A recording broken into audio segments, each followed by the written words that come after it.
सर्वसामान्यांच्या हक्काचा आवाज जागर जनस्थान।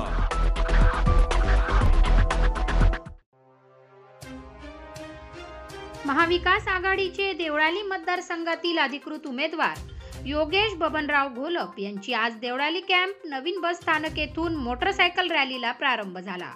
या मोटरसायकल रॅलीत युवकांसह महिलांनी सुद्धा मोठ्या संख्येने सहभाग घेतला। माजी मंत्री बबनराव घोलप यांच्या मार्गदर्शनाखाली देवळाली कॅम्प परिसरातील भागात ही प्रचार रॅली काढून संसारी गाव, भाटिया कॉलेज, विहित गाव येथे माजी नगरसेवक केशव पोरजे यांनी घोलप यांचे पुष्पहार व आतिषबाजीत स्वागत केले। देवळाली मतदारसंघात गेल्या अनेक वर्षापासून घोलप कुटुंबियांची सत्ता राहिली आहे। या काळात अनेक विकास कामे माजी मंत्री बबन घोलप व योगेश घोलप यांनी केली। मागच्या विधानसभेत चुकीच्या अफवांमुळे त्यांना पराभवाला सामना करावा लागला होता, परंतु यावेळेस देवळाली मतदारसंघातील ज्येष्ठ नागरिक, महिला, पुरुषांनी येणाऱ्या 20 तारखेला उद्धव बाळासाहेब ठाकरे या पक्षाच्या मशाल या चिन्हाचे बटन दाबून योगेश घोलप यांना पुन्हा विधानसभेत पाठवण्याचा निर्धार केला आहे।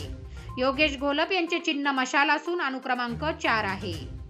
या रॅलीमध्ये भगवे झेंडे तसेच महायुतीच्या पक्षाचे झेंडे घेत युवकांनी मोटरसायकल तसेच भगवे फेटे परिधान करून महिलांनी सहभाग घेतला होता।